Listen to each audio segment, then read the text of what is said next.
بسم اللہ الرحمن الرحیم. سورہ توبہ کا رکوع نمبر 8 اور 10ویں پارے کا رکوع نمبر 14 ہم نے اس کی تفسیر شروع کی تھی، اور ہم یہ جو آیت ہے پہلی آیت اس رکوع کی، انما الصدقات للفقراء والمساکین والعاملین علیہا، اس کی تفسیر چل رہی تھی.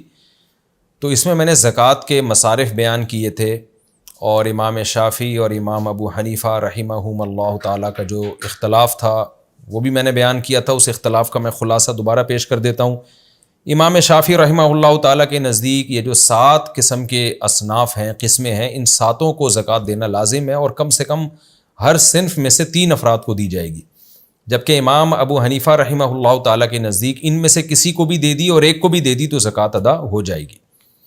دوسرا اختلاف یہ تھا کہ امام حنیفہ کے نزدیک زکوٰۃ صرف کسی کو زکوٰۃ کے پیسوں سے کھانا کھلا دینا یا استعمال کروا دینا چیز کافی نہیں ہے، بلکہ للفقراء کا مطلب اس کو مالک بنانا ضروری ہے، اور اس میں فقیر کا بہرحال فائدہ بھی ہے.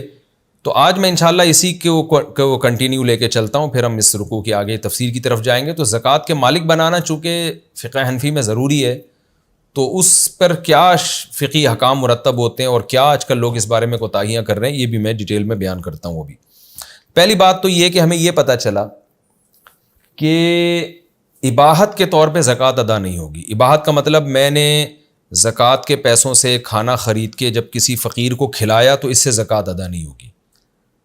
آپ کھانا ہینڈ اوور کر دیں اور اس کو بتا دیں کہ تم اس کے مالک ہو، تمہاری مرضی کھاؤ، تمہاری مرضی یہ پلیٹ فروخت کرو، جو مرضی کرو، تم مالک ہو، اس سے پھر زکوٰۃ ادا ہو جائے گی. اس سے آپ یہ اندازہ لگا لیں کہ بعض دفعہ یہ ہوتا ہے کہ لوگ کیا کرتے ہیں، کسی کے علاج میں زکوٰۃ دے رہے ہوتے ہیں اور مریض کو مالک نہیں بناتے، اس سے بھی زکوٰۃ ادا نہیں ہوگی.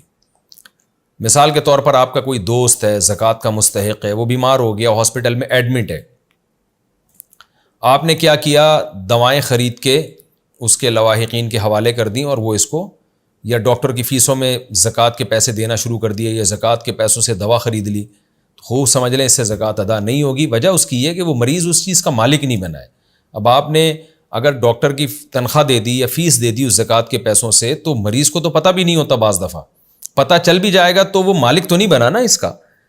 یا آپ نے اس کو دوائیں دے دیں، مالک تو نہیں بنایا، وہ دوائیں پی رہا ہے، استعمال کر رہا ہے، لیکن مالک نہیں بنا. تو اس لیے اس کا طریقہ یہ ہے، اس کو یعنی میں آپ کو ایسا طریقہ بتا رہا ہوں جس سے اس کا علاج بھی ہو جائے اور زکوٰۃ بھی ادا ہو جائے. وہ طریقہ یہ ہے کہ آپ پیشنٹ کو یہ اطلاع دے دیں کہ میں تمہیں کچھ پیسے دینا چاہتا ہوں، تم مجھے پرمیشن دے دو کہ تمہارے علاج میں جب چاہوں جہاں چاہوں خرچ کروں، یعنی جس کو چاہوں دے دوں میں، یعنی مجھے یہ پرمیشن دو کہ میں ڈاکٹر کو بھی دے سکتا ہوں، اور جتنی میں دوائیں خرید کے تمہیں دوں گا تو وہ تم اس کے مالک ہوگے. یہ پیشنٹ کو کسی طرح آپ اطلاع دلوا دیں، تو پھر کیا ہوگا کہ آپ ڈاکٹر کی فیس میں جو پیسے ادا کریں گے وہ زکوٰۃ سے دینا جائز ہوگا. وجہ اس کی یہ ہے کہ حقیقت میں آپ وہ مریض کو دے رہے ہیں، لیکن مریض کو شریعت نے اجازت دی ہے کہ خود قبضہ کرے یا اس کی طرف سے کوئی نمائندہ قبضہ کر لے، تو وہ مریض ہی کا قبضہ کہلاتا ہے. اس کی مثال ایسے ہے، میں زکوٰۃ دینا چاہتا ہوں وسیم کو یا زید کو. زید نے کہا کہ بھائی میں بھی موجود نہیں ہوں تو میری طرف سے تم بکر کو دے دو، بکر کو میں بھیج رہا ہوں تمہارے پاس، بکر میرا نمائندہ بن کے آ رہا ہے، بکر کو پکڑا دو. تو جیسے ہی میں بکر کو پکڑاؤں گا زکوٰۃ ادا ہو جائے گی. وجہ اس کی یہ ہے کہ وکیل کا قبضہ موکل کا قبضہ کہلاتا ہے. یعنی اور آسان کر کے سمجھا دیتا ہوں، آپ نے کسی کا قرضہ ادا کرنا تھا، زید کا آپ کے اوپر 1,00,000 روپے قرضہ تھا، آپ نے زید کو 1,00,000 روپے قرضہ دینا تھا. تو زید کہتا ہے یار ایسا کرو، میری طرف سے نا یہ فلاں کو دے دو، بکر کو دے دو یہ پیسے، میں نے اس کے پیسے دینے تھے، میرے اوپر اس کا 1,00,000 روپے قرضہ تھا، تو آپ نے جو مجھے 1,00,000 روپے دینے یہ بکر کو دے دو آپ. تو اب بکر کیا ہوگا، یہ زید کا نمائندہ بن جائے گا، وکیل بن جائے گا. تو بکر کو دینا زید ہی کو دینا کہلائے گا. پھر بے شک آگے وہ بکر زید کو دے یا نہ دے، یہ اس کا ہیڈک ہے. تو وکیل کا قبضہ یہ موکل کا قبضہ کہلاتا ہے. لیکن انسان کسی کا وکیل جب بنتا ہے جب اس کے موکل نے اس کو وکیل بنایا ہو. پہلے پیسے دے دیے بعد میں وکیل بنا دیا، اس سے نہیں ہوتا ادا. مثال کے طور پر آپ نے بکر کو پیسے دے دیے زکوٰۃ کے, نیت آپ کی ہے کہ میں زید کو دوں, اور زید نے بکر کو وکیل بنایا نہیں ہے, تو اس سے زکوٰۃ ادا نہیں ہوگی. تو اب یہی مسئلہ ہے کہ اگر آپ نے پیشنٹ کو بتائے بغیر ڈاکٹر کی فیس میں زکوٰۃ کے پیسے پہلے دے دیے اور پیشنٹ کو بعد میں بتایا, تو اس سے زکوٰۃ ادا نہیں ہوگی, کیونکہ وہ ڈاکٹر پیشنٹ کا وکیل بنا ہی نہیں تھا, اس کا نمائندہ بنا ہی نہیں تھا. تو آپ پیشنٹ کو کسی طرح یہ اطلاع دلوا دیں کہ بھائی میں تمہیں کچھ پیسے دینا چاہتا ہوں. یہ بھی بتانا ضروری نہیں ہے کہ میں زکوٰۃ دینا چاہتا ہوں. جب آپ کسی کو زکوٰۃ دیتے ہیں تو شریعت میں دل میں نیت کافی ہے. زبان سے یہ کہنا کہ میں تمہیں زکوٰۃ دینا چاہتا ہوں, یہ زبان سے کہنا ضروری نہیں ہے. دل میں نیت کریں, زبان سے بے شک گفٹ کا نام دے دیں آپ اس کو. تو دل میں آپ یہ نیت کریں کہ زید بیمار ہے, اس کے علاج کی فیسوں پہ بہت پیسہ خرچ ہو رہا ہے اور وہ زکوٰۃ کا مستحق بھی ہے, تو میں ڈاکٹر کی فیس میں زکوٰۃ کے پیسے دینا چاہتا ہوں. تو آپ زید کو کال کر کے یا اس سے مل کے کہیں کہ بھائی تم ایسا کرو کہ میں جو ہوں تمہاری طرف سے کچھ پیسے ڈاکٹر کو دینا چاہتا ہوں اور یہ میری طرف سے گفٹ ہوگا. تو زید کہہ دے کہ ٹھیک ہے, میری طرف سے اجازت ہے. تو اس کے بعد آپ ڈاکٹر کی فیس جتنی بھی دیتے رہیں گے زکوٰۃ کی نیت سے, وہ زکوٰۃ ادا ہوتی رہے گی, کیونکہ چاہے وہ ڈاکٹر مالدار ہی کیوں نہ ہو, کیونکہ یہ ڈاکٹر کا قبضہ اصل میں اس پیشنٹ ہی کا قبضہ کہلائے گا, کیونکہ زید نے اس کو وکیل بنا دیا ہے. تو اس طرح دواؤں میں بھی ہو سکتا ہے. اب بار بار دواؤں میں مالک بنانا مشکل ہوتا ہے, تو آپ پیشنٹ کو یہ کہہ سکتے ہیں کہ بھائی تم اپنی طرف سے کسی کو نمائندہ بنا دو, میں تمہارے علاج پہ پیسے خرچ کرنا چاہتا ہوں, تو میں اس کو پیسے دیتا رہوں گا اور وہ حسب ضرورت تمہارا علاج کرتا رہے گا, چاہے وہ ڈاکٹر کی فیس میں دینا ہو یا کوئی ٹیسٹ کروانا ہو یا دوائیں لانی ہو, تو وہ میں سب یعنی تمہیں پیسے دینا چاہتا ہوں. تو اب تم سے میرا رابطہ مشکل ہوتا ہے تو تم اپنی طرف سے کسی کو نامزد کر دو. تو زید فار ایگزامپل بیمار پڑا ہے تو وہ کسی کو بھی نامزد کر دے, ٹھیک ہے بھائی یہ صاحب ہیں, یہ میرے جاننے والے ہیں, تو جو پیسے آپ مجھے دینا چاہتے ہیں ان کو دے دیں. تو آپ جیسے ہی اس کو دیں گے قبضہ ہو جائے گا اور زکوٰۃ ادا ہو جائے گی. پھر وہ اس سے ٹیسٹ کروائے اس کے, یا ڈاکٹر کی فیس ادا کرے, یا اس سے جو ہے وہ دوائیں لے کر آئے, آپریشن کروائے, کچھ بھی کرے گا. جیسے جیسے آپ وکیل کو پیسے دیتے رہیں گے وہ زکوٰۃ ادا ہوتی رہے گی. تو یہ وکالت پہلے سے ضروری ہے. مدارس میں بھی ایسا ہی ہوتا ہے. پہلے بہت سے مدرسوں میں بے احتیاطی ہو جایا کرتی تھی. کسی نے زکوٰۃ لا کے مدرسے میں دے دی اور مدرسے کے محتمم نے اس سے طلبہ کو کھانا کھلا دیا, تو زکوٰۃ ادا نہیں ہوگی, بے شک غریب طلبہ کو کھانا کھلایا ہو. وجہ اس کی یہ کہ کھانا کھلانے سے زکوٰۃ ادا نہیں ہوتی, کھانے کا مالک بنانے سے ہوتی ہے. تو مدارس میں طلبہ کو کھانے کا مالک تو نہیں بنایا جاتا, وہ تو دسترخوان لگا دیا بھائی آ کے کھا لو. تو وہاں بھی یہ وکالت ضروری ہے. وکالت کا مطلب یہ ہے کہ مدرسے کا محتمم طلبہ سے پراپر اجازت لے کہ بھائی تمہیں جو زکوٰۃ دی جائے گی تم مجھے اجازت دو کہ میں زکوٰۃ کی رقم پر تمہارا نمائندہ بن کے قبضہ کر لوں, اور پھر میں تمہارے مصارف میں اس کو تمہاری پرمیشن سے, ابھی مجھے پرمیشن دے دو, اجازت دے دو, میں تمہارے ہی فائدے میں اس کو استعمال کروں گا. تو ایسی صورت میں جب وکالت نامے پر دستخط کروا لیے, طلبہ نے اجازت دے دی, دستخط اس لیے کہ تاکہ کوئی بعد میں انکار نہ کر سکے. تو بعض مدارس میں ایسا ہوتا ہے کہ وہ طلبہ سے اجازت لے لیتے ہیں محتمم یا مدارس کے جو انتظامیہ ہیں کہ آپ کو جو زکوٰۃ کے جو لوگ ڈائریکٹ پیسے دیں گے آپ ہمیں پرمیشن دے دیں کہ ہم آپ کی طرف سے قبضہ کر لیں, پھر ہم اور دوسری پرمیشن یہ بھی دے دیں کہ پھر ہم آپ ہی کے مفاد میں اس کو استعمال کریں گے, لیکن جہاں بہتر سمجھیں گے ہمیں استعمال کی آپ اجازت دے دیں. پھر محتمم اس طرح سے جب طلبہ سے وکیل بن جائے پھر وہ پیسے وصول کرے گا تو زکوٰۃ ادا ہو جائے گی. پھر وہ طلبہ ہی کے مفاد میں اس کو استعمال کر سکتا ہے, ان کے علاج میں بھی, پھر کھانا بھی کھلا سکتا ہے کیونکہ طلبہ نے اس کو پرمیشن دی ہے. لیکن یہ ضروری ہے کہ طلبہ ہی کے مفاد میں استعمال ہو. پھر یہ خیانت کرنا کہ اس کو کسی اور جگہ استعمال کر لینا یہ حرام ہے. تو خلاصہ کیا نکلا کہ زکوٰۃ میں مالک بنانا ضروری ہے, چاہے اصل غریب کو مالک بنائیں یا اس کے کسی نمائندے کو مالک بنائیں, لیکن وہ نمائندہ اس کی طرف سے نامزد ہو. نمائندے کو دے دیں گے پھر نمائندہ اس کی مرضی سے جہاں چاہے استعمال کرے. اس سے ایک اور مسئلہ بھی حل ہو گیا. بہت سے لوگ ہم سے مسئلہ پوچھتے ہیں کہ جی ہم کسی غریب بچے کو زکوٰۃ کے پیسوں سے تعلیم دلوانا چاہتے ہیں. تو یہاں بھی خوب سمجھ لیں, اگر ڈائریکٹ آپ نے غریب بچے کے ٹیچر کو فیس میں پیسے دینا شروع کر دیے تو زکوٰۃ ادا نہیں ہوگی. تو اس کا طریقہ بھی یہی ہے کہ آپ اس غریب سے پہلے پرمیشن لیں. آپ کہیں کہ بیٹا میں تمہیں کچھ پیسے دینا چاہتا ہوں لیکن میں نے تمہارے ہاتھ میں پکڑا دی ہے, تم پان گھٹکے میں نہ اڑا دو کہیں, میں چاہتا ہوں میں تمہاری تعلیم پہ خرچ کرنا چاہتا ہوں. اس کو یہ نہ بتایا میں زکوٰۃ دے رہا ہوں, بس میں تمہیں ایجوکیشن دلوانا چاہتا ہوں. تو تم مجھے اجازت دے دو کہ میں تمہاری طرف سے کسی ٹیچر تمہارے ٹیچر کو کی فیس میں دے دیا کروں, یا تمہیں کتابیں لے کے دے دیا کروں, یا تم اپنا نمائندہ کسی کو بنا دو. مثال کے طور پر اپنے والد کو نمائندہ بنا دو کہ وہ تمہاری طرف سے پیسوں پہ قبضہ کر لیا کریں اور تمہاری تعلیم میں جیسے چاہیں استعمال کریں. تو وہ لڑکا جب اپنے باپ کو وکیل بنا دے گا تو جیسے ہی باپ کو آپ پیسے دیں گے تو وہ زکوٰۃ ادا ہو جائے گی. یوں ہی سمجھا جائے گا جیسے اس غریب بیٹے نے ہی قبضہ کر لیا ہے. لیکن پھر باپ پابند ہوگا کہ اس کی ایجوکیشن ہی میں استعمال کرے, کیونکہ دینے والے نے ایجوکیشن کے لیے دیے پیسے, وہ پھر خیانت ہو جائے گی. تو بچہ مالک بن جائے گا اس رقم کا, تو اور وہ وکیل بن جائے گا باپ اس کا. ہاں اگر بچہ نابالغ ہے اور اس کو آپ زکوٰۃ دینا چاہتے ہیں تو باپ خود بخود آٹومیٹیکلی شریعت میں اس کا نمائندہ ہوتا ہے. یعنی ایک نابالغ بچے کی ایجوکیشن پہ یا علاج پہ آپ پیسہ خرچ کر رہے ہیں تو پھر بچے کے قبضے میں دینا ضروری نہیں ہے. پھر جو بچے کا باپ ہے وہ آٹومیٹیکلی اس کا وکیل ہے, چاہے بچہ اس کو وکیل نہ بھی بنائے, تو باپ کے قبضے میں دینے سے بچے ہی کا قبضہ کہلائے گا. اگر بچہ نابالغ ہے تو خوب سمجھ لیں, پھر بچے باپ کو دے دیا تو وہ بچے کا قبضہ کہلائے گا. لیکن خوب سمجھ لیں جس کا باپ مالدار ہو تو ایسے نابالغ بچے کو زکوٰۃ لگتی نہیں ہے. پھر یہ ضروری ہے کہ اس بچے کا باپ بھی غریب ہو تو ایسے نابالغ بچے کو زکوٰۃ دی جا سکتی ہے. اگر بچے کا باپ مالدار ہے اور بچہ نابالغ ہے تو نابالغ بچہ باپ ہی کا تابع ہوتا ہے. وہ باپ مالدار ہے تو بچہ مالدار سمجھا جائے گا, باپ غریب ہے تو بچہ غریب سمجھا جائے گا. تو یہ خلاصہ یہ نکلا کہ مالک بنانا ضروری ہے, اور ملکیت میں یہ ضروری نہیں ہے کہ عین اس فقیر کے ہاتھ میں دیں, بلکہ اس کے کسی نمائندے کے ہاتھ میں بھی رقم دی جا سکتی ہے, لیکن نمائندہ اس کو پہلے سے بنانا پڑے گا. اور نابالغ بچہ یا بچی اس کا جو باپ ہے وہ آٹومیٹیکلی اس کا نمائندہ ہوتا ہے پہلے سے شریعت کی نظر میں. یہ مسئلہ بھی یہاں بیان ہو گیا. ایک اور مسئلہ کہ زکوٰۃ کی رقم کسی کی اجرت میں نہیں دی جا سکتی.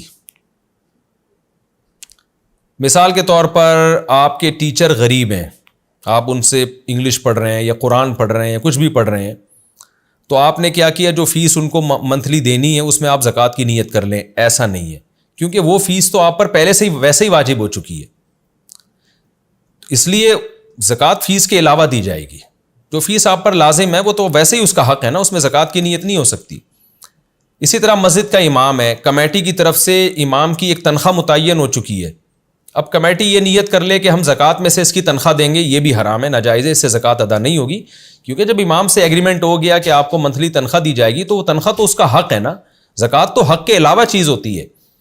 تو وہ ہاں تنخواہ سے ہٹ کے اگر آپ کوئی امام کے ساتھ زکوٰۃ میں تعاون کرنا چاہیں تو الگ بات ہے. تو جو بھی تنخواہ ہوتی ہے اس کو زکوٰۃ میں سے مائنس نہیں کیا جا سکتا, یہ بھی خوب سمجھ لیں. ہاں وہ جو میں نے ابھی ڈیٹیل بیان کی کہ کسی کو وکیل بنا دیا اور وکیل کو زکوٰۃ دے دی, پھر وہ جو چاہے تنخواہ میں بھی دے دے اس کو, لیکن ڈائریکٹ کسی کی تنخواہ میں وہ تنخواہ جو ویسے ہی لازم تھی آپ کے اوپر اس میں زکوٰۃ نہیں دی جا سکتی. اسی طرح فیکٹری کے جو ملازمین ہیں, بعض سیٹھ لوگ یہ کرتے ہیں ان ملازمین کو تنخواہ دے رہے ہوتے ہیں, اس میں زکوٰۃ کی نیت کر رہے ہوتے ہیں, یہ بھی ناجائز ہے, اس سے زکوٰۃ ادا نہیں ہوگی. ظاہر ہے اس کی تنخواہ تو ان کو کام کے بدلے میں دی جا رہی ہے نا وہ تنخواہ, تو تنخواہ الگ سے دیں اور زکوٰۃ پھر الگ سے دیں. بعض فیکٹریوں میں یہ رواج ہے بونس دینے کا, تو بونس میں زکوٰۃ کی نیت کر لیتے ہیں کہ جی عید پہ کے موقع پر ہم ایک اضافی تنخواہ دیں گے. تو یہ بھی خوب سمجھ لیں, جہاں عرف یہ ہو کہ سال میں ایک دفعہ ڈبل تنخواہ دی جاتی ہے اور عرف کی وجہ سے اس کو لازم سمجھا جاتا ہو تو وہ بونس بھی تنخواہ ہی کا حصہ ہوتا ہے. اور اگر ایسا عرف نہیں ہے, کوئی ایسا ملازمین سے ایگریمنٹ نہیں تھا, سیٹھ صاحب بالکل اس کے پابند نہیں ہے کہ ڈبل تنخواہیں دیں, تو پھر وہ جو اضافی بونس ہے وہ زکوٰۃ میں سے دیا جا سکتا ہے. خلاصہ یہ کہ جو رقم آپ پر پہلے سے واجب الادا ہو اس میں زکوٰۃ کی نیت نہیں کی جا سکتی. یہ تھوڑے زکوٰۃ کے مسائل کی میں نے تفصیل بیان کی ہے. اب ہم آگے چلتے ہیں.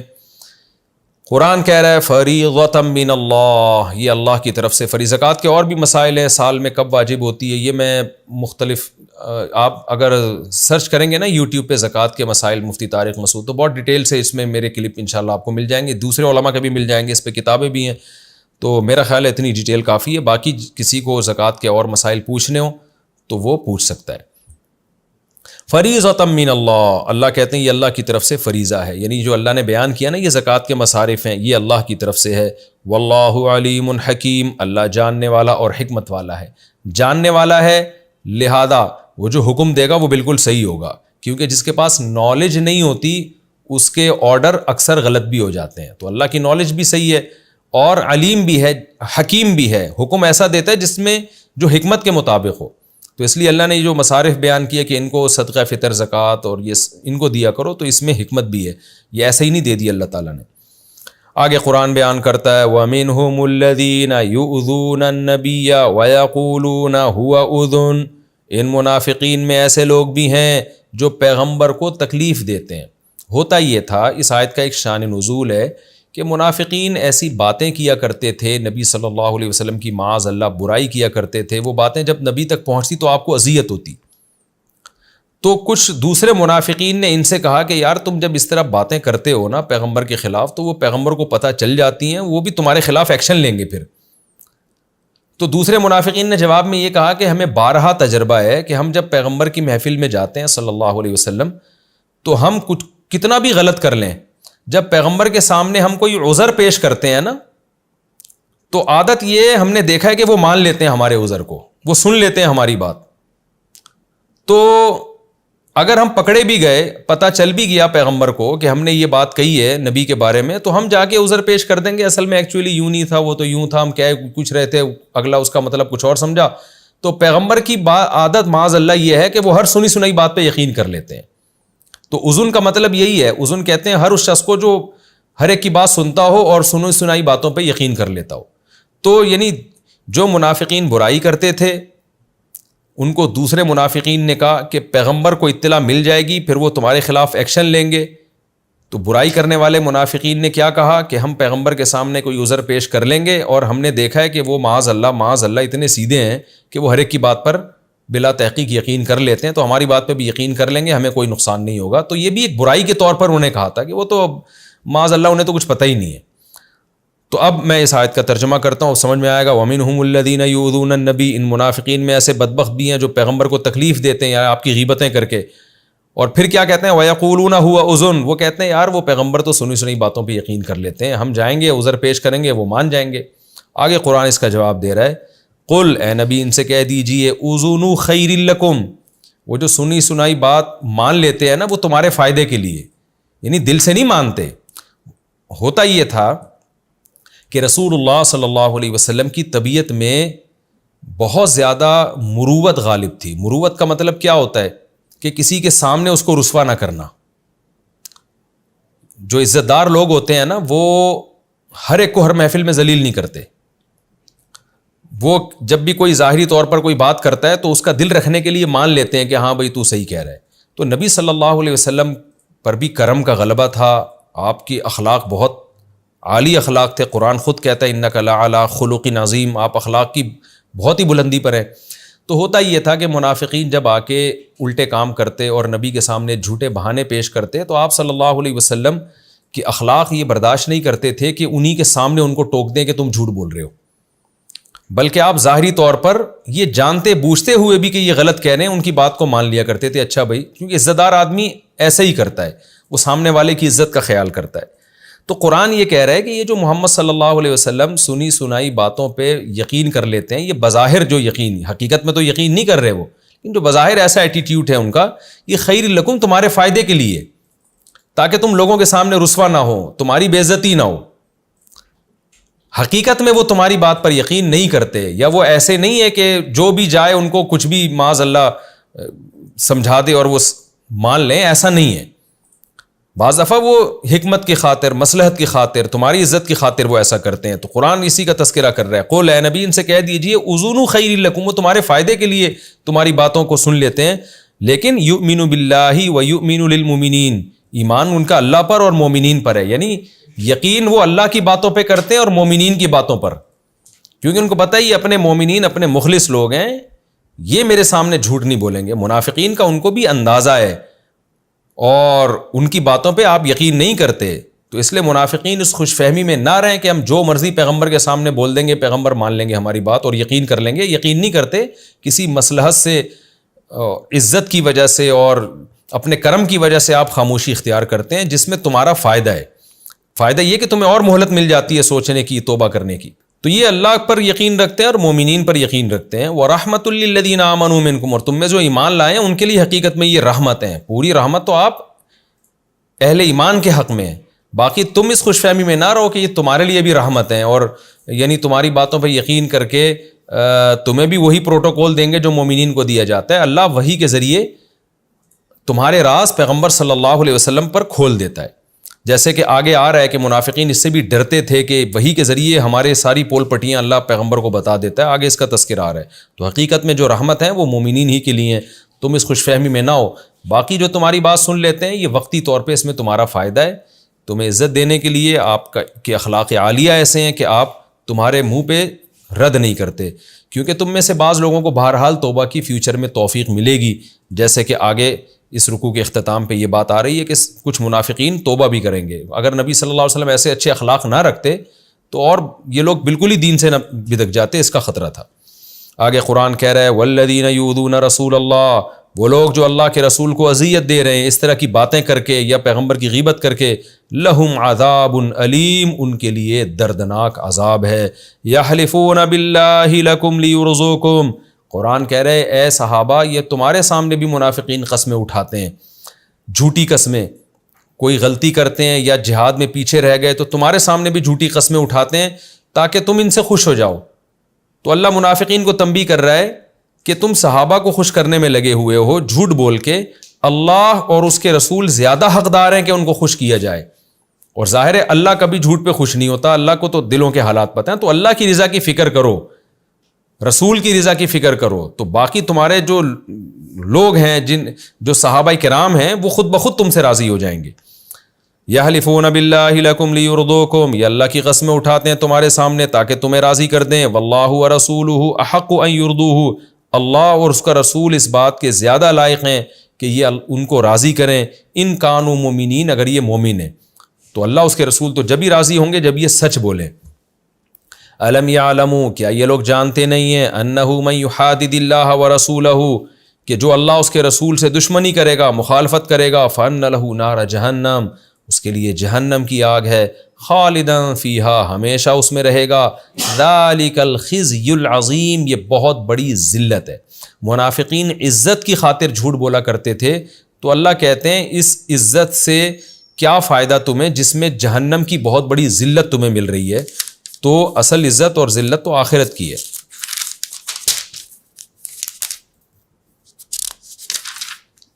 یحذر المنافقون ان تنزل علیہم سورۃ تنبئہم بما فی قلوبہم، منافقین اس بات سے خوف زدہ ہوتے ہیں کہ ان پر کوئی ایسی صورت نازل ہو جائے. ان پر سے مراد قرآن اصل میں تو نبی پہ نازل ہو رہا ہے لیکن پوری انسانیت پہ بھی تو نازل ہو رہا ہے نا نبی کے ذریعے سے. تو اس لیے یہاں منافقین کو خطاب کیا گیا کہ ان پر نازل، یعنی جب نبی پہ نازل ہوگا تو صحابہ پہ بھی ہوگا، تو صحابہ پہ تو منافقین پہ بھی، کافر مسلم سب پہ نازل ہو رہا ہے، یعنی سب کے لیے نازل ہو رہا ہے. تو قرآن کہہ رہا ہے منافقین اس بات سے ڈرتے ہیں کہ کوئی ایسی صورت ان پر نازل ہو جائے جو ان کے دلوں کے راز کو ظاہر کر دے. منافقین چھپ کے اسلام کا مذاق اڑایا کرتے تھے اور جو ہے نا استہزاء کیا کرتے تھے، ایک طنز کیا کرتے تھے اسلام پر، اہل مسلمانوں پر. تو اور پھر ڈرتے بھی تھے کہیں ایسا نہ ہو کہ ہم یہ چھپی ہوئی محفلوں میں جو کچھ کر رہے ہیں نبی صلی اللہ علیہ وسلم کو اطلاع نہ ہو جائے، اس کی وحی کے ذریعے کوئی خدا نہ بتا دے. تو قرآن نے کیا کہا، نبی سے کہا ان سے کہہ دیجئے قل استہزئوا، اے نبی آپ ان کو بلا کے ان کو بتائیں کہ تم مذاق اڑاتے رہو. یعنی پہلی بات تو اس سے پتہ چل جائے گی کہ نبی کو پتہ چل گیا مذاق اڑانے کا. ان اللہ مخرج ما تحذرون، جس چیز سے تم ڈر رہے ہو اللہ اس کو نکال کے باہر چھوڑے گا. یعنی تم ڈر رہے ہو کہ ہمارے راز فاش نہ ہو جائیں تو اللہ راز فاش کرے گا. جیسے کہ اللہ نے سورۃ توبہ میں منافقین کے بالکل ہی ان کو ایکسپوز کر دیا، بالکل نمایاں کر دیا. اب نبی جب ان کو بلا کے پوچھتے تھے کہ تم چھپ کے محفلوں میں اسلام کا مذاق کیوں اڑا رہے تھے، اللہ نے مجھے وحی کے ذریعے بتایا ہے، تو پھر یہ جھوٹے عذر پیش کرتے. وہ عذر کیا پیش کرتے؟ قرآن کہہ رہا ہے وَلَئِن سَأَلْتَهُمْ، جب آپ ان کو بلا کے ان سے پوچھتے ہیں کیوں مذاق اڑا رہے تھے اسلام کا، لَيَقُولُنَّ، تو یہ کہتے ہیں اِنَّمَا كُنَّا نَخُوضُ وَنَلْعَبُ، ہم تو محض ایک بحث میں گھسے ہوئے تھے اور کھیل تماشا کر رہے تھے، یعنی ہم اس مذاق اڑانے میں سیریس نہیں تھے. بحث میں گھسنے کا مطلب یہ کہ گپ شپ ہوتی ہے, ٹائم اچھا پاس ہو جاتا ہے, تو کوئی نہ کوئی ٹاپک تو چاہیے نا بحث کے لیے. تو ویسے ہی ہم ایک چیز میں بحث میں گھستے مذاق میں ہم نے گویا یہ مذاق میں بھی ہم سیریس نہیں تھے. ہمارا مقصد اسلام کا حقیقت میں مذاق اڑانا نہیں تھا, بس ایک انٹرٹینمنٹ کے لیے ہم نے جو ہے کچھ لطیفے سنائے اور کچھ جو ہے نا ایسے نقلیں اتاری اہل ایمان کی. تو یہ ایک انٹرٹینمنٹ تھی, یہ سیریسلی تو ہم مسلمان ہی ہیں.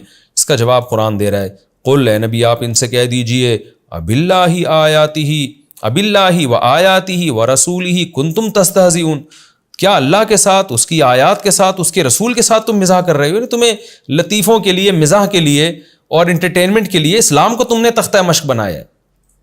تو اس سے یہ بھی پتہ چلتا ہے اس آیت سے کہ مذاق میں بھی مذاق کرنا جائز نہیں ہے اسلام کے ساتھ, اللہ رسول کے ساتھ, اس کی آیات کے ساتھ. آج کچھ لوگ قرآن کی آیتوں پہ لطیفے بنا رہے ہوتے ہیں, کچھ لوگ جو ہے وہ غیر مسلم دیکھیں کس طرح سے معاذ اللہ نبی صلی اللہ علیہ وسلم کی توہین کر رہے ہوتے ہیں. تو انٹرٹینمنٹ جو ہے وہ تو سیریسلی کر رہے ہوتے ہیں, لیکن اگر کوئی سیریسلی نہ بھی کرے, انٹرٹینمنٹ نہیں ہے تو اس کی, تو بھی حرام ہے یہ عمل, اس لیے کہ یہ مذاق کا موضوع نہیں ہے. اس کی مثال ایسے ہے جیسے آپ کا کوئی بہت سینئر آفیسر ہو, بہت ہی سینئر ہو, آپ گئے اور آپ نے اس کے سر سے کیپ اچھال کے نا کہیں دور پھینک دی. اس کو غصہ آئے گا تو آپ کہیں گے سر میں ویسے ہی ایک مذاق کر رہا تھا تاکہ تھوڑی سی ہنسی مذاق ہو جائے, اور میرا مقصد آپ کی توہین نہیں تھی. تو وہ کیا کہے گا کہ یار آپ کو مذاق کے لیے میری کیپ ملی ہے, میں ملا ہوں. آپ مذاق کرتے کسی بھنگی کے ساتھ, کسی جمعدار کے ساتھ, وہ اس پہ خوش ہو جاتا, تھوڑا سا انٹرٹینمنٹ ہو جاتی. آپ کو اپنے آفیسر کے ساتھ آپ مذاق کر رہے ہو, آپ اپنے باپ کے ساتھ مذاق کر رہے ہو, آپ اپنی ماں کے ساتھ بدتمیزی کر رہے ہو اور کہہ رہے ہو کہ میں مذاق کر رہا ہوں. تو انسان اپنے جیسوں کے ساتھ تو مزاح کر لیتا ہے, دوستوں کے ساتھ تھوڑی بہت بد اخلاقی بھی ہو جاتی ہے, بعد میں سوری کر کے اس کو راضی کر لیا جاتا ہے. لیکن پیغمبر, اللہ کی آیات اور اللہ, یہ تو اتنا بڑا مقام ہے, ان کو مذاق میں تختہ مشق بنانا جائز نہیں ہے. تو قرآن اسی بات کو بیان کر رہا ہے کہ تم کس کے ساتھ مذاق کر رہے ہو. لا تعتذروا, تم عذر پیش مت کرو. اعتذار یعتذر, اعتذارا کا معنی ہوتا ہے عذر پیش کرنا, اور عذر یعذر کا معنی ہوتا ہے عذر قبول کر لینا. لا تعتذروا, تم عذر پیش مت کرو. قد کفرتم بعد ایمانکم, تم اپنے ایمان کے بعد کفر کر چکے ہو, یعنی تم کافر ہو گئے ہو. ایمان کے بعد کا مطلب کیا؟ تم نے جو ایمان کا دعویٰ کیا تھا, مومن تو وہ تھے ہی نہیں, یہاں ایمان سے مراد ہے ظاہری طور پر جو تم کلمہ پڑھ کے مسلمان ہوئے تھے, تو اس کے بعد اب ظاہری طور پر تم کافر ہو چکے ہو, کیونکہ اسلام کا مذاق اڑانے سے انسان اسلام سے نکل جاتا ہے. یہ اس کی علامت ہے کہ آپ قرآن کو, پیغمبر کو قابل توہین سمجھتے ہیں. تو اس کو قرآن کہہ رہا ہے کہ قد کفرتم بعد ایمانکم, تم ایمان لانے کے بعد, یعنی جو تم نے اناؤنسمنٹ کی تھی ایمان کی, اس کے بعد تم کافر ہو چکے ہو. یعنی ظاہری طور پر, حقیقت میں تو پہلے بھی کافر تھے, اب بھی کافر ہیں. ان نعفو عن طائفۃ منکم, بس اگر ہم تم میں سے کسی ایک جماعت کو معاف کر بھی دیں, نعذب طائفۃ, تو ایک جماعت ایسی ہے جس کو لازمی عذاب دیا جائے گا, بانہم کانوا مجرمین, چونکہ وہ مجرم تھے. تو یہ معاف ہونے والی وہ جماعت ہے جو نفاق سے توبہ کر لے گی, کیونکہ اللہ کے علم میں یہ بات تھی کہ ان میں کچھ منافق ایسے ہیں جو توبہ کر کے سچے دل سے بالآخر مسلمان ہو جائیں گے. تو ان کو قرآن نے پہلے سے ہی مستثنیٰ کر دیا, کیونکہ ایسے لوگ, یہ ممکن تھا نا کہ کچھ لوگ بعد میں مخلص ہو گئے, سچی توبہ کر لی, پھر نبی نے ان کے ساتھ وہی معاملہ کیا جو عام صحابہ کے ساتھ, تو اس سے دوسرے منافقین دھوکے میں آ سکتے تھے کہ اس کا مطلب دنیا اور آخرت میں سب معاف ہو جائے گا بھائی.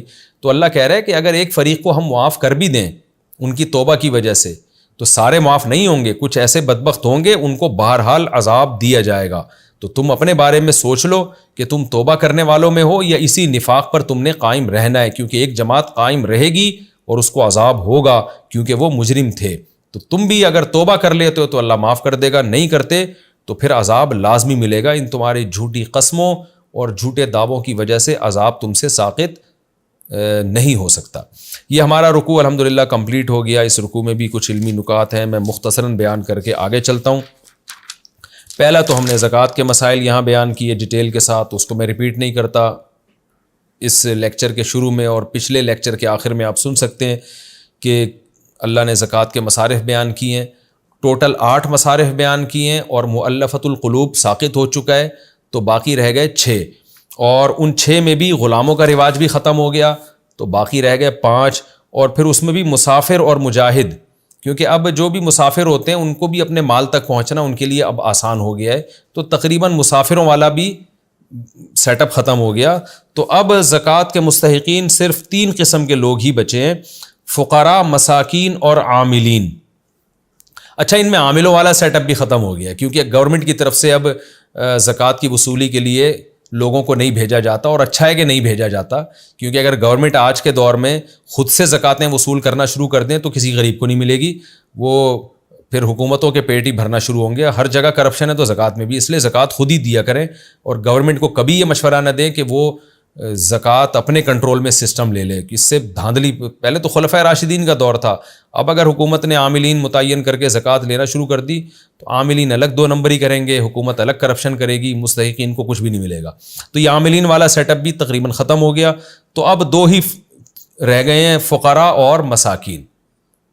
اور یہ میں نے بتایا کہ صرف ان میں ایک تھوڑا سا فرق ہے، حقیقت میں دونوں صاحب نصاب نہیں ہوتے. تو خلاصہ یہی نکلا کہ آج کے دور میں جو بھی صاحب نصاب نہیں ہے اس کو زکوٰۃ دینا جائز ہے. تو اب اور آسان ہو گیا مسئلہ ہمارے لیے. ہاں، حضرت عیسیٰ علیہ السلام جب نازل ہوں اور پھر وہ دوبارہ غلاموں کا رواج اگر آ گیا اور پھر ان کی آزادی کے لیے خرچ کیا جائے گا، لیکن اب ایک ہی مصرف رہ گیا ہے، اور وہ کیا ہے؟ جو بھی صاحب نصاب ہو اس کو زکوٰۃ ادا کی جا سکتی ہے. اچھا، یہاں ایک اور امام شافعی اور امام حنیفہ کا بڑا اختلاف ہے، وہ میں بیان کرنا بھول گیا تھا، وہ بھی میں بھی بیان کر دیتا ہوں کیونکہ یہ رکو مختصر سا ہے، یہ علمی نکات آ جائیں تو اچھا ہے. وہ یہ کہ امام شافعی رحمہ اللہ تعالیٰ کے نزدیک جس کے لیے زکوٰۃ مانگنا حرام ہے اس کو زکوٰۃ دینا بھی حرام ہے، جبکہ امام ابو حنیفہ کے نزدیک زکوٰۃ مانگنے کے مسائل الگ ہیں. یعنی بعض لوگ ایسے ہیں جن کے لیے زکوٰۃ مانگنا تو حرام ہے لیکن ان کو زکوٰۃ دینے سے زکوٰۃ ادا ہو جائے گی. یہ بھی ایک بہت اہم اختلاف ہے، اس کو بھی سمجھیں. مثال کے طور پر امام حنیفہ کہتے ہیں جو صاحب نصاب نہیں ہے اس کو زکوٰۃ دے سکتے ہیں، یعنی 200 درہم سے کم جس کے پاس ہے نا اس کو زکوٰۃ دے سکتے ہیں، جس کی تفصیل میں بارہا بیان کر چکا ہوں. 5 چیزیں: سونا، چاندی، مال تجارت، نقدی اور ضرورت سے زائد سامان. تو اس کو زکوٰۃ دیں گے، زکوٰۃ ادا ہو جائے گی، لیکن اس کے لیے زکوٰۃ مانگنا جائز نہیں اگر اس کے پاس 2 ٹائم کا کھانا ہے.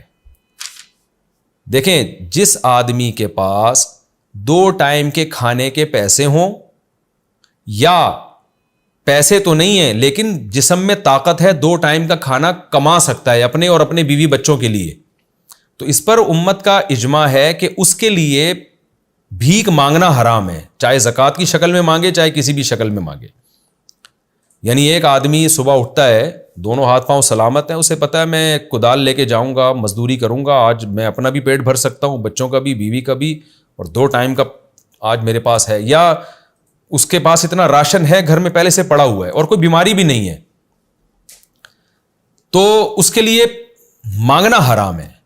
کیونکہ نبی صلی اللہ علیہ وسلم نے بھیک مانگنے پر، اگر آپ کو ضرورت نہیں ہے اور آپ بھیک مانگیں، اس پہ بڑی شدید وعید ہیں. آپ صلی اللہ علیہ وسلم نے فرمایا جو بھیک مانگتا ہے قیامت کے دن اس کے چہرے پہ گوشت نہیں ہوگا، کیونکہ اس نے اپنے آپ کو لوگوں کے سامنے ذلیل کیا ہے، تو اللہ اس کے چہرے سے گوشت ہٹا لے گا. تو ہاں، کسی دوست سے قرضہ مانگ لینا یا ویسے ہی اس سے بے تکلفی ہو، جیسے دوست آپس میں کبھی بھائی تو آج پیسے دے دے کل میں دے دوں گا، تو وہ ایک بے تکلفی، وہ ایک الگ چیز ہے. میں یہاں ہماری مراد ہے زکوٰۃ مانگنا یا بھیک مانگنا کسی سے. بھیک ایک الگ چیز ہے بالکل. تو بھیک مانگنا جائز نہیں ہے اس شخص کے لیے جس کے پاس 1 دن کی ضرورت کا انتظام ہو. تو امام شافعی کہتے ہیں کہ اگر کوئی شخص صاحب نصاب نہیں بھی ہے لیکن 24 گھنٹے وہ اپنی بنیادی ضرورتیں کھانے پینے کی، رہائش کی پوری کر سکتا ہے، اس کے پاس جگہ ہے، رہ سکتا ہے، یا کوئی بیماری بھی نہیں ہے بڑی کہ علاج کے لیے اس کو پیسے چاہیے، تو اس کے لیے زکوٰۃ مانگنا حرام ہے. جب مانگنا حرام ہے تو اس کو دینا بھی حرام ہے. تو ایسے شخص کو اگر آپ نے زکوٰۃ دے دی جس کے پاس 2 ٹائم کے کھانے کا انتظام ہے، تو زکوٰۃ امام شافعی کی رائے میں ادا نہیں ہوگی. جبکہ امام حنیفہ کے نزدیک جو بھی صاحب نصاب نہیں ہے، چاہے 2 ٹائم کے کھانے کا اس کے پاس انتظام ہو، کیونکہ میں نے بتایا تھا نا 1 لاکھ روپے 52.5 تولہ چاندی ابھی جولائی 2022 میں یہ قیمت بنتی، جولائی یا اگست تو اس میں یہ قیمت بنتی ہے جولائی اور اگست میں. تو 2022 کی بات کر رہا ہوں. اب اگر کوئی 20 سال بعد ہمارا لیکچر سنے تو وہ ظاہر ہے اس وقت تو زمین آسمان کا فرق آ چکا ہوگا. تو 52.5 تولہ چاندی یا 200 درہم جو نبی کے دور میں جو درہم تھا اس کے حساب سے 200 درہم کے بقدر کسی کے پاس مال ہے تو اس کو زکوٰۃ نہیں دے سکتے، اس سے کم ہے تو زکوٰۃ دے سکتے ہیں، بے شک اس کے پاس کھانے کا انتظام ہو، پینے کا انتظام ہو۔ تو امام ابو حنیفہ کے مدار ہے نصاب پر، تو اس کو زکوٰۃ دینے سے ادا ہو جائے گی۔ ہاں اس کے لیے مانگنا بہرحال جائز نہیں ہے۔ تو آج یعنی اس مسئلے میں بھی اگر ہم امام شافعی کی رائے کو لیتے ہیں تو بہت مشکل ہو جاتی ہے، کیونکہ پھر ایسا غریب تو بہت مشکل سے ملتا ہے۔ اصولی طور پر تو احتیاط یہی ہے کہ امام شافعی کی رائے پر عمل کیا جائے، تاکہ آپ غریب سے غریب آدمی جس کے پاس کھانے کو روٹی نہیں ہے، 2 ٹائم کا اپنے اور اپنے بیوی بچوں کے لیے کھانے کا انتظام نہیں ہے، کوشش تو یہ کریں کہ امام شافعی کی رائے پر عمل کریں، احتیاط پر عمل ہوگا اور آپ کا پیسہ انتہائی غریب اور مستحق لوگوں تک پہنچے گا۔ لیکن بہرحال اس میں مشکل ہے، تو امام حنیفہ کی رائے میں آسانی ہے کہ ٹھیک ہے جی اس کے لیے مانگنا تو جائز نہیں ہے، لیکن اگر آپ نے زکوٰۃ دے دی اور وہ نصاب سے کم کا مالک تھا تو زکوٰۃ ادا آپ کی ہو جائے گی۔ تو امام حنیفہ کی رائے میں اس پر عمل کرنے میں آسانی ہے، اور امام شافعی رحمہ اللہ کی رائے پر عمل کرنے میں احتیاط ہے۔ لیکن اتنی بات بہرحال ثابت ہو گئی کہ آج جو ہمارے ہاں توندیں بھری ہوئی ہوتی ہیں، راشن 1 مہینے کا گھر میں پڑا ہوا ہوتا ہے، انڈے پراٹھوں کا انتظام ہوتا ہے، ایسے لوگ بھی لوگوں سے زکوٰۃ مانگتے پھر رہے ہوتے ہیں۔ اس عمل کے ناجائز ہونے میں تو بہرحال سب کا اتفاق ہے کہ یہ آدمی بھکاری کہلائے گا، اور نبی صلی اللہ علیہ وسلم نے جو وعید سنائی ہے کہ قیامت کے دن چہرے پہ گوشت نہیں ہوگا، ایسی وعید سے ڈرنا چاہیے۔ تو اس لیے زکوٰۃ دینے میں تو آپ ظرف بڑا کریں، جو بھی نصاب سے کم کا مالک ہے اس کو دے دیں بے شک، لیکن مانگنے میں آپ جو ہے بہت احتیاط کریں۔ اگر آپ کی 24 گھنٹے کی ضرورت کا انتظام آپ کے پاس ہے تو آپ کبھی بھی کسی کے سامنے ہاتھ نہ پھیلائیں، الا یہ کہ کوئی دوسری ضرورت آ جائے، جیسے علاج کی ضرورت آ گئی، کینسر ہے کوئی، یا کوئی ایسی بیماری ہے جس میں بہت زیادہ آپ کا خرچہ آ رہا ہے، تو ایک الگ بات ہے۔ تو یہ بھی ایک علمی نقطے کی بات تھی جو تفسیر کے دوران رہ گئی تھی۔ اور آگے جو ہے اس میں منافقین کا تذکرہ ہے، نبی صلی اللہ علیہ وسلم کے اخلاق عالیہ کا ہمیں پتہ چلتا ہے۔ اس میں بڑوں کا ہم نے یہی اخلاق دیکھا ہے کہ جب ان کے سامنے کوئی بات کر رہا ہوتا ہے تو وہ اس کے ظاہر کو لے لیتے ہیں، اس کو سامنے رسوا نہیں کرتے۔ تو نبی صلی اللہ علیہ وسلم بھی منافقین آ کے اوٹ پٹانگ باتیں کرتے رہتے تھے، جھوٹ بولتے تھے، آپ صلی اللہ علیہ وسلم کے اخلاق تھے کہ ان کی بات سن لیتے تھے، ان کے چہرے پہ ان کے سامنے رد نہیں کرتے تھے۔ یہ اخلاق کا بھی ہمیں پتہ چلتا ہے، لیکن اس میں اعتدال ضروری ہے۔ پچھلے رکوع میں یہ بات آ چکی ہے کہ ہر ایک کے عذر کو قبول کر کے اس کی بات مان کر اس کو پروٹوکول بھی دینا یہ ٹھیک نہیں ہے، اس میں صحیح اور غلط میں تمیز کرنی چاہیے۔ اور ہمیں یہ بھی ایک علمی نقطے کی بات پتہ چلتی ہے کہ منافقین بات بات پہ قسمیں اٹھاتے تھے، ہم صحیح ہیں، قرآن اکثر ذکر کر رہا ہے، تو اس سے پتہ چلتا ہے کہ یہ جو ہر آدمی آج کل بات بات پہ قسمیں اٹھاتا ہے نا، تو یہ اس کی علامت نہیں ہوتی کہ یہ سچا ہے۔ بہت سے لوگ جھوٹ بولنے کے لیے جھوٹی قسمیں اٹھا رہے ہوتے ہیں، تو جب بھی کسی کے پاس کوئی دلیل نہ ہو نا تو محض اس کی قسموں سے متاثر نہ ہوا کریں۔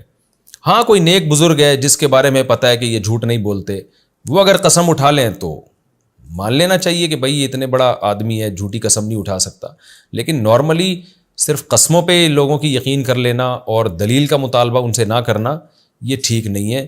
آج کل لوگ جھوٹ بولنے کے لیے جھوٹا موٹا رو بھی دیتے ہیں اور قسمیں بھی اٹھا لیتے ہیں، یہ دونوں کام منافقین کثرت سے کیا کرتے تھے۔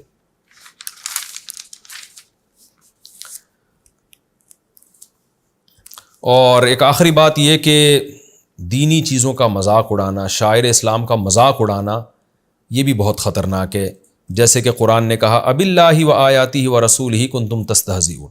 آج ہم دیکھتے ہیں کہ جو شاعر اسلام ہے نا ان کو بھی لوگوں نے ایک مذاق بنا لیا ہے۔ اب آپ دیکھیں حج میں رمی پہ تصویریں آ رہی ہیں، ایک آدمی رمی ایسے کر رہا ہے جیسے بولنگ کرا رہا ہو، بھاگتا ہوا آ رہا ہے اور اپنی ویڈیو بھی بنوا رہا ہے، یہ بھی مذاق ہے شاعر اسلام کے ساتھ۔ ابراہیم علیہ السلام نے شیطان کو کنکر مارے، پھر ہمارے پیغمبر سید الانبیاء نے ان کی نقل اتاری، بالکل ایک شاعر اسلام کو زندہ کرنے کے لیے صحابہ نے کیا یہ کام۔ یہ سارے کام سنجیدگی سے کرنے کے ہیں، ان میں ایک انٹرٹینمنٹ کے کیمرہ لے کے لوگوں کو بتانا دیکھو میں بھاگ رہا ہوں اور کوئی جوتے اٹھا کے مار رہا ہے، یہ ایک مذاق ہے یہ، اور اس کو پھر ایکسپوز کرنا، پھر اس پہ لطیفے گڑنا، یہ سب غلط ہے۔ حج کی ایک ایسی عبادت ہے بہت سنجیدگی سے کرنی چاہیے، تو رمی کریں اللہ کے خوف کے ساتھ، ابراہیم علیہ السلام کی سنت کا جذبہ ہو، یہ پورا تصور ہو کہ کیسے ابراہیم علیہ السلام اپنے بیٹے کو یہاں ذبح کرنے لے جا رہے تھے، شیطان نے آ کے ورغلایا اور کیسے انہوں نے کنکریاں ماری، اس جذبے کے ساتھ کنکریاں ماریں۔ پھر کنکری مارنے کے بعد بہت لمبی دعا کرنا سنت ہے۔ اگر آپ اس کو انٹرٹینمنٹ بنائیں گے تو دعا میں کہاں دل لگے گا آپ کا۔ اسی طرح بقرعید کے جانور کے ساتھ ہوتا ہے جانور جب ذبح ہونے لگتا ہے کہ عبادت کا ٹائم ہے، آپ ابراہیم علیہ السلام نے اپنے بچے کو لٹایا تھا، اللہ نے آپ کو کہا کہ تم جانور لٹا دو، میں یہی سمجھوں گا جیسے بچہ لٹا دیا تم نے. تو اس میں اللہ کی طرف توجہ کرنے کا وقت ہے، ذکر کرنے کا ٹائم ہے. اس کو لوگوں نے انٹرٹینمنٹ بنایا ہوتا ہے، کوئی گائے کی دم پکڑ کے کھینچ رہا ہے، کوئی اس پہ چھلانگے مار رہا ہے، کوئی ہنس رہا ہے، کوئی لطیفے بنا رہا ہے.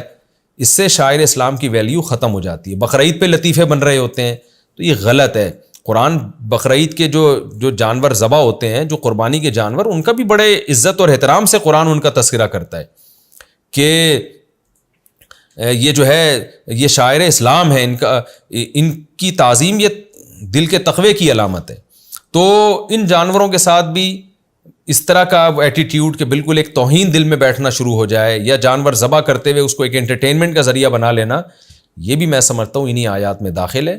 جب جانور کو ذبح کرنے کے لیے لٹائیں، اللہ کا نام پڑھیں، سب اللہ کی طرف متوجہ رہیں، اس خوف کے ساتھ کہ پتہ نہیں ہماری یہ قربانی قبول ہے بھی کہ نہیں ہے، اللہ سے امید بھی لگائیں کہ شاید اللہ اس قربانی کو قبول کر لے. تو وہ انٹرٹینمنٹ کا ہنسی مذاق کا وقت نہیں ہوتا. لیکن آج اس کو لوگوں نے جانور پڑا ہوتا ہے اور اس کے پیٹ پہ کوئی کود رہا ہے، کوئی دم پکڑ کے گھسیٹ رہا ہے، کوئی کیا کر رہا ہے، اور ہا ہو ہی شو بازیاں، بہت بری حرکت ہے. اس سے بھی بچنا چاہیے. تو جتنے بھی اسلام کے شاعر ہیں، جو عبادتیں ہیں، طواف میں میں نے دیکھا ہے اب ہنسی مذاق کر رہے ہیں لوگ. طواف میں ہنسی مذاق شروع ہو گیا ہے. بہت افسوس ہوتا ہے. طواف میں علماء کہتے ہیں اتنی عظمت بیت اللہ کی دل میں ہونی چاہیے. آپ اللہ کے گھر پر آئے ہو، ساری زندگی جس بیت اللہ کی طرف رخ کر کے نماز پڑھتے رہے، آج وہ آپ کے سامنے ہے، آپ اس کا طواف کر رہے ہو. ایک آپ میں روب ہونا چاہیے، ایک اللہ کی طرف توجہ ہونی چاہیے کہ اللہ میں لاکھوں روپے خرچ کر کے آیا ہوں، تیرے گھر کا کہ چکر لگا رہا ہوں دیوانہ وار، تو اس عبادت کو قبول کر لے. وہاں بھی ہم نے دیکھا ہے طواف کے دوران سیلفیاں بن رہی ہیں، کوئی مسکرا رہا ہے، کوئی جو ہے وہ مذاق کر رہا ہے، کوئی ایسے گھوم رہا ہے جیسے یہاں کوئی کھانے کے بعد کھانا ہضم کرنے کے لیے چہل قدمی کرنے کے لیے آیا ہوا ہے. تو ہم نے اہل اللہ کو، بزرگوں کو نہیں دیکھا اس طرح سے طواف کرتے ہوئے. ان پہ ایک روب ہوتا ہے. تو یہی ہونا چاہیے. میں طواف کر رہا تھا، مجھے یاد ہے جب میں پہلے 3 چکروں میں رمل کر رہا تھا، مسلسل پیچھے سے کوئی آواز مار رہا تھا، مفتی صاحب ماشاءاللہ زبردست، صحیح رمل کر رہے ہو، اور واہ واہ زبردست. مجھے اتنا برا لگ رہا تھا کہ یار ٹھیک ہے آپ محبت میں کر رہے ہیں، آپ کوئی میری توہین کی نیت سے نہیں کر رہے، آپ ایک ویسے ہی مفتی صاحب سے محبت کا اظہار کر رہے ہیں، لیکن یہ موقع نہیں ہے اس کا. آپ بھی اپنے طواف میں مشغول رہیں، ہمیں بھی اپنے طواف میں مشغول رہنے دیں. اس دوران باتیں کرنا اور ایک دوسرے کی توجہ ہٹانا یہ اچھا نہیں لگتا. یہ عمل یہ بری بات ہے. بعد میں بیٹھ جائیں طواف کے بعد، پھر جو بھی مذاق کریں، جو گپ شپ لگائیں آپ کی، اگر کسی سے بے تکلفی ہے. تو یہ چیز اس دفعہ میں نے حج میں نوٹ کی کہ بھائی اب حج کے جو شاعر ہیں ان میں بھی لوگ اب سنجیدہ نہیں رہے ہیں. تو یہ سب چیزیں بڑی ڈینجرس ہیں. قرآن کی اس آیت کا مصداق ہے. اللہ تعالیٰ میں سمجھنے کی، عمل کی توفیق عطا فرمائے. اگلے ایپیسوڈ میں انشاءاللہ ہم سورہ توبہ کا رکوع نمبر 9 اور 10ویں پارے کا رکوع نمبر 15 انشاءاللہ ہم اسٹارٹ کریں گے. اللہ تعالیٰ میں سمجھنے کی، عمل کی توفیق عطا فرمائے. وما علینا الا البلاغ.